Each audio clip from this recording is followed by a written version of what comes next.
The sport of football is one of the most watched features on television and one of the most heavily attended live sport venues. Across America, everyone can recognize what a football field looks like.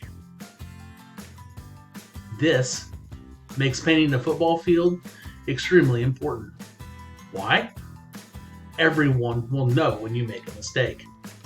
But more than that, an inch here or an inch there, or a wavy line, could dictate the game. Football has been said to be a game of inches, but if your line is off or crooked, it could change a measurement, which could change a possession at fourth and inches. Painting a football field requires precision without using precision instruments.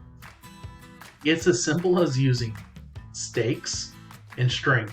It's suggested to use nylon string that is braided and doesn't give. A cotton-based string will stretch and give and is not going to give you a nice line.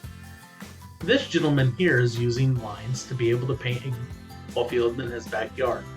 The mistake he is making is that his lines are, while might be measured out correctly, are not exactly straight. If you were to accidentally bump the line with a sprayer or with a foot, this line will go an inch back. By pulling the line back straight, you'll be able to make sure that your measurement is right. The lines in between these two stakes.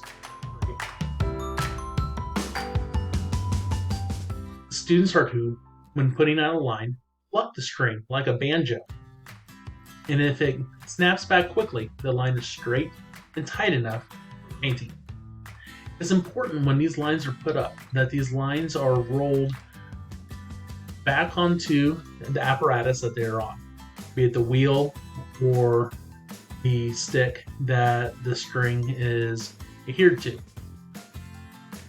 Most importantly, however, is picking up the stake. Most of these stakes are anywhere from 6 to 12 inches long and have a sharp edge. If one of these are left on the field, this becomes an object that becomes extremely dangerous on a football field during practice or during a game. These lines are used by the operator in the field. For example, you can see this gentleman has a nice straight nylon line going across this field. Happens to be a soccer field at this moment. There is a guard positioned along the gas sprayer. The operator uses that line as a visual cue to push this guide along the line. The operator will quickly know if he's getting a millimeter off either direction, if there is a gap, or if the operator accidentally starts pushing the line outwards. This leaves you with the nice crisp lines that this operator is laying down. Mixing paint is an important role when painting a football field. Paint comes in 5-gallon buckets. And some larger institutions, such as NFL football fields that are grass like the Kansas City Chiefs, or college fields, such as the Oklahoma Sooners, will have larger containers that contain paint, that they'll mix paint and water in between.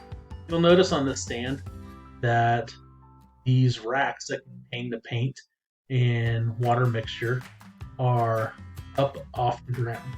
The reason is they are sit within these crates, so that way if there is a leak, all the paint comes down within this container that is large enough to hold the volume of both these containers. This keeps the floor surface clean. The operators will then open up these faucets to be able to get paint out for their sprayers as needed. This is not an application that is easily able to be done in a high school setting. What is using the 5-gallon buckets and a drill attachment that you can get at a local hardware store to be able to mix the paint. However, the paint must be mixed with water. What is suggested is get an empty, clean bucket and mix it with a 5-gallon bucket. Mix it with 2 gallons of paint and 2 gallons of water. The warmer the water, the better. And then mix the paint using the sprayer. Hold the finger down on the trigger lightly at first, and then increase in speed as the paint becomes mixed. When done, you are to label the color and the mixture on top of the paint plus the date. It is okay to use paint that got mixed earlier from previous in the week, such as Monday on a Friday, but the paint will need to get remixed as it will separate over time. It is good to mix the paint at least a couple hours before you apply it to the grass. There are 2 applications in which you can apply paint to a football field. The one uses aerosol cans or rattle cans using a striper. Along this striper is a brake switch. When you pull on this lever, it pulls a lever on the bottom rattle can, similarly to pulling the brakes on a bike. And as it pulls on that can, it will spray the field. When using this, there's an arrow on the front edge of the machine which you should be following the line. This will allow that line to be nice and even. A gas-powered airless striper uses a paint bucket that you have mixed, and it pumps out the mixture into a sprayer. This pump is powered using a 4-cycle engine. Some important things to note with this. At the beginning of each season, it is important to change the oil.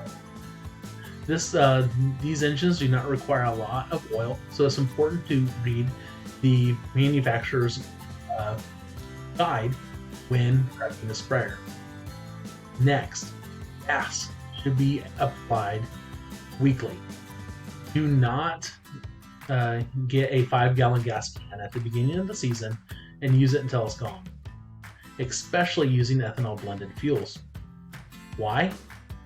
These sprayers are carbureted, and old fuel, especially ethanol fuel, can gunk up these sprayers real quickly. You do not want to spend the time continuously cleaning out the carbureted system to be able to get this easy run. If so, applications such as Seafoam or carb nut cleaner will do the trick from time to time as the need arises.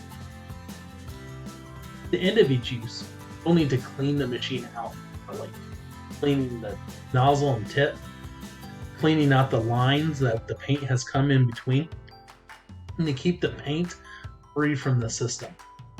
Why? If you don't, it will gunk up. The tips will get clogged and you will not get a good spray. Matter of fact, sometimes the pump will not even be able to pump the clean paint through the system because it's clogged up. And if this is game day and you're ready to paint, this is going to keep you from getting the job done. To learn more about cleaning the sprayer, watch Coach Mo on YouTube. It's linked in your LMS platform, and watch him and his coaching staff go through and clean the sprayer. Again, this should be done on a day-to-day basis, and then it is suggested that on weeks where you don't have a game, you go ahead and clean it again using these same methods, but go through it additional time without any paint through the system just to get it perfect. This will keep your sprayer operating at the prime condition.